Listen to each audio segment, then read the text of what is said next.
Bismillahirrahmanirrahim. Assalamualaikum warahmatullahi wabarakatuh. Bertemu lagi di channel kami. Hari ini saya akan share soal SKB Guru Bimbingan dan Konseling persiapan untuk teman-teman tes CPNS tahun 2019-2020. Bagi yang belum mengikuti tes ini bisa untuk menambah informasi atau wawasan teman-teman. Siapa tahu nanti waktu tes ada soal yang mirip seperti soal yang akan saya share pada teman-teman sekalian. Untuk teman-teman yang udah mengikuti tes, semoga hasilnya sesuai dengan harapan dan keinginan teman-teman serta kedua orang tua. Semoga juga teman-teman sekalian mendapatkan NIP CPNS tahun ini. Amin. Oke, jika teman-teman ada yang ingin kita share soal berikutnya, silakan teman-teman sini komen di bawah deskripsi kita. Akan kita buatkan nanti soal-soal sesuai dengan requestan teman-teman.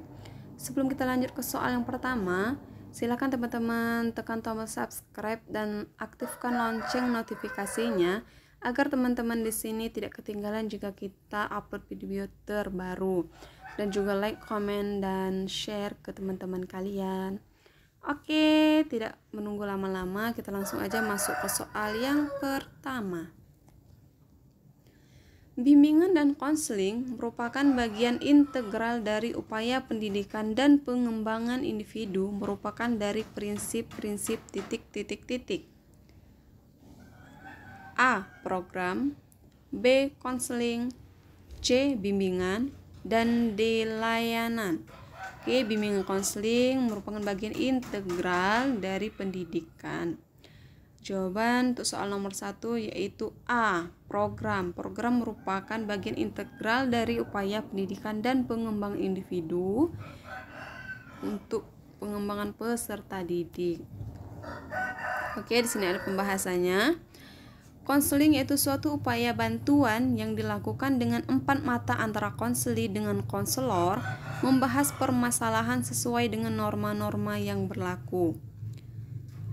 Sedangkan bimbingan yaitu proses pemberian bantuan kepada seseorang atau kelompok orang secara terus-menerus dan sistematis agar individu menjadi pribadi mandiri. Oke, selanjutnya itu layanan. Teknik atau strategi yang akan diberikan kepada seseorang yang membutuhkan. Seperti itu. Itu bisa mencakup tentang peserta didik, masyarakat sekitar, orang tua, seperti itu. Oke, kita lanjut soal yang kedua. Upaya membantu peserta didik memperoleh pembelaan atas hak dan kepentingannya yang kurang mendapatkan perhatian adalah titik. A. Fungsi pemahaman, B. Fungsi pencegahan, C. Fungsi pengentasan, dan D. Fungsi advokasi. Oke, kita membantu peserta didik memperoleh kembali hak dan kepentingannya yang kurang mendapatkan perhatian. Jawabannya itu D. Fungsi advokasi, yaitu membantu peserta didik atau klien memperoleh perbedaan atas hak dan kepentingan yang kurang mendapatkan perhatian. Oke, di sini ada pembahasannya, itu fungsi pemahaman, membantu konseli agar memiliki pemahaman terhadap dirinya atau potensinya dan lingkungannya atau pendidikan, pekerjaan, dan norma agama. Konseling diharapkan mampu mengembangkan potensi dirinya secara optimal. Sedangkan fungsi pencegahan, yaitu fungsi bimbingan dan konseling, membantu mencegah timbulnya masalah pada diri siswa sehingga mereka terhindar dari berbagai masalah yang dapat menghambat perkembangan. C. Itu fungsi pengentasan, yaitu fungsi bimbingan dan konseling membantu konseli terhadap teratasinya masalah yang dihadapi oleh klien. Oke, kita masuk soal yang ketiga. Mampu mengambil keputusan, mengarahkan serta mewujudkan diri sendiri merupakan ciri individu sesuai dengan titik. A. Asas kegiatan, B. Azas keterbukaan, C. Azas kesukarelaan, dan D. Azas kemandirian. Oke, peserta didik mampu mengambil keputusan, mengarahkan, serta mewujudkan diri sendiri. Merupakan azas dari D. Azas kemandirian. Di mana azas kemandirian ini adalah yang menunjuk pada tujuan umum bimbingan konseling, yakni konseling sebagai sasaran pelayanan bimbingan dan konseling diharapkan menjadi konseling yang mandiri, mampu mengambil keputusan dan mewujudkan serta mengarahkan diri sendiri agar berkembang secara optimal. Oke, di sini juga ada pembahasannya tentang azas kegiatan, yaitu azas bimbingan dan konseling yang menghendaki agar konseling yang menjadi sasaran pelayanan yang berpartisipasi secara aktif di dalam penyelenggaraan pelayanan atau kegiatan bimbingan. Azas keterbukaan, yaitu azas bimbingan dan konseling yang menghendaki agar konseling bersifat terbuka dan tidak berpura-pura, baik di dalam memberikan keterangan tentang dirinya sendiri maupun dalam menerima berbagai informasi dan materi dari luar yang berguna bagi pengembangan dirinya. Oke, azas kesukarelaan yaitu menghendaki adanya kesukaan dan kerelaan konseling mengikuti atau menjalani pelayanan atau kegiatan yang diperlukan baginya. Dalam hal ini, guru pembimbing berkewajiban membina dan mengembangkan kesukarelaan tersebut. Oke, di sini siswa mampu mengambil keputusan merupakan azas kemandirian peserta didik. Kita masuk soal yang keempat. Bidang pelayanan yang membantu peserta didik dalam memahami, menilai, dan mengembangkan potensi serta kecakapan, bakat minat, serta kondisi sesuai dengan karakteristik kepribadian dan kebutuhan dirinya secara realistik atau secara nyata adalah titik-titik-titik. A. Bidang pengembangan kehidupan pribadi. B. Bidang pengembangan kehidupan sosial. C. Bidang pengembangan kehidupan belajar. Dan D. Bidang pengembangan karir. Oke, jawaban untuk soal nomor 4 yaitu A. Bidang pengembangan kehidupan pribadi, di mana peserta didik mampu memahami, menilai, dan mengembangkan potensi dan kecakapan yang dimilikinya sesuai dengan kebutuhan dirinya secara nyata. Lanjut soal yang kelima. Pemimpin kelompok menjelaskan apa yang akan dilakukan oleh anggota kelompok pada tahap kegiatan lebih lanjut. Dalam kegiatan kelompok adalah titik-titik-titik. A. Tahap pembentukan. B. Tahap peralihan. C. Tahap kegiatan. D. Tahap pengakhiran.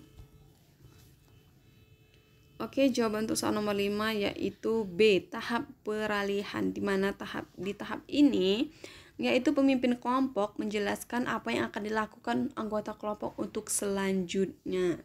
Gitu. Oke, di sini ada pembahasan di mana tahap pembentukan yaitu pengenalan antar anggota kelompok supaya saling mengenal. B. Tahap kegiatan yaitu mengutarakan atau membahas permasalahan yang sedang dialami antar anggota kelompok agar mendapatkan solusi atau pemecahan masalah yang dialami. Sedangkan tahap pengakhiran yaitu semua anggota kelompok mengutarakan pesan serta kesan selama mengikuti layanan kelompok. Oke, lanjut soal yang ke-6. Kualifikasi akademik konselor dalam satuan pendidikan pada jalur pendidikan formal dan non-formal adalah 1. Sarjana pendidikan atau S1 dalam bidang bimbingan dan konseling ditambah pendidikan profesi konselor. Kualifikasi ini tertera dalam titik-titik-titik. A. Permendiknas nomor 22 tahun 2006. B. Permendiknas nomor 14 tahun 2007. C. Permendiknas nomor 27 tahun 2007. D. Permendiknas nomor 27 tahun 2008. Oke, untuk jawaban soal nomor 6 yaitu B. Permendiknas nomor 27 tahun 2008. di mana ini mengatur tentang standar kualifikasi akademik dan kompetensi konselor. Oke, pembahasannya di sini Permendiknas nomor 22 tahun 2006 yaitu mengatur tentang standar isi untuk satuan pendidikan dasar dan menengah dengan rahmat Tuhan Yang Maha Esa. Permendiknas nomor 14 tahun 2007 yaitu mengatur tentang standar isi untuk paket A, B, dan C. Sedangkan Permendiknas nomor 27 tahun 2007 yaitu mengatur tentang pengelolaan wilayah pesisir pantai dan pulau-pulau kecil. Oke, kita lanjut soal berikutnya. Menguasai landasan budaya dalam praksis pendidikan bagian dari kompetensi ... A. Menguasai teori dan praksis pendidikan.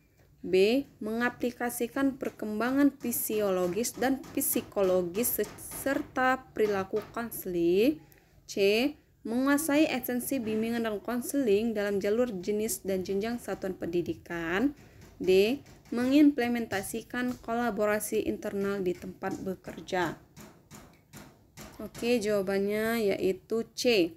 Menguasai esensi bimbingan dan konseling dalam jalur jenis dan jenjang satuan pendidikan.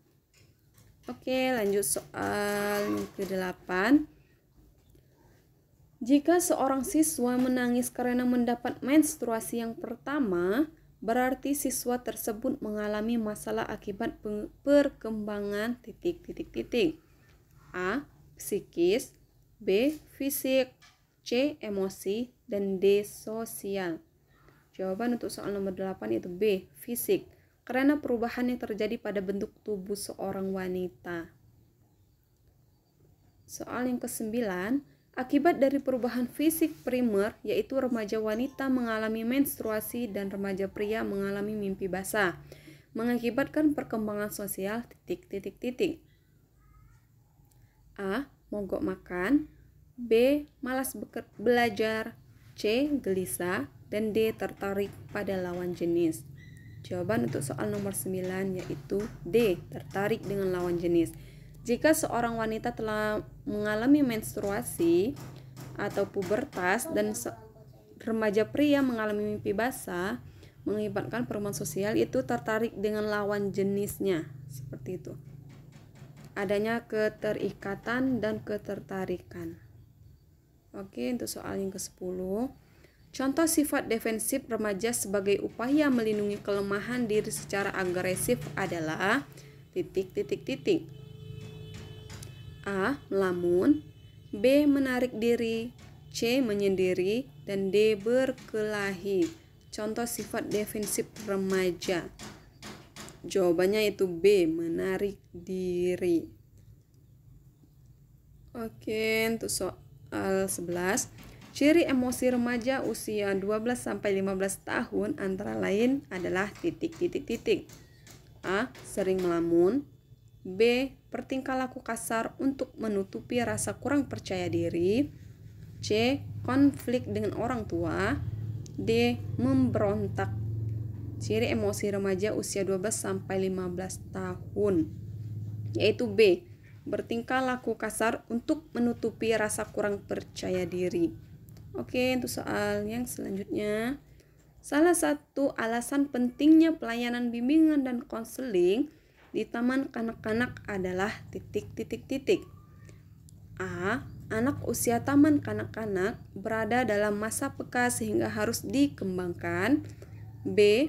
Perkembangan di taman kanak-kanak akan berpengaruh pada perkembangan selanjutnya, di mana perkembangan di sekolah dasar sangat ditentukan oleh bagaimana keberhasilan anak melampaui masa sekolahnya di taman kanak-kanak. C. Setiap individu pasti membutuhkan bimbingan dan konseling, termasuk siswa taman kanak-kanak. D. Individu usia taman kanak-kanak belum bisa mandiri, sehingga perlu mendapatkan pelayanan bimbingan dan konseling. Oke, jawaban yang tepat untuk soal nomor 12 yaitu B. Perkembangan di taman kanak-kanak akan berpengaruh pada perkembangan selanjutnya, di mana perkembangan di sekolah dasar sangat ditentukan oleh bagaimana keberhasilan anak melampaui masa sekolahnya di taman kanak-kanak. Jadi yang membutuhkan pelayanan bimbingan konseling itu bukan hanya anak SMA saja, tetapi anak di bangku taman kanak-kanak juga sangat membutuhkan pelayanan bimbingan dan konseling untuk mengasah potensi dan mengarahkan anak-anak tersebut pada hal-hal yang disukainya. Oke, soal yang ke-13. Berikut salah satu yang bukan termasuk prinsip pelayanan bimbingan dan konseling pada aturan jalur pendidikan non-formal adalah A. Bimbingan dan konseling diperuntukkan bagi semua warga belajar. B. Bimbingan dan konseling sebagai proses sosialisasi. C. Bimbingan dan konseling menekankan hal yang positif. D. Bimbingan dan konseling merupakan usaha bersama. Oke, jawaban untuk soal nomor 13 yaitu D. Bimbingan dan konseling merupakan usaha bersama karena menyangkut semua pihak seperti guru, wali kelas, kepala sekolah, seperti itu. Oke, soal selanjutnya. Karakteristik perkembangan peserta didik pada satuan pendidikan informal tidak begitu mencolok karena A. Peserta didik dalam usia relatif sama. B. Kegiatan pembelajaran disesuaikan dengan kebutuhan peserta didik. C. Peserta didik umumnya tidak mempunyai masalah. D. Kegiatan konseling menyesuaikan dengan kondisi peserta didik. Oke, karakteristik perkembangan peserta didik pada pendidikan informal.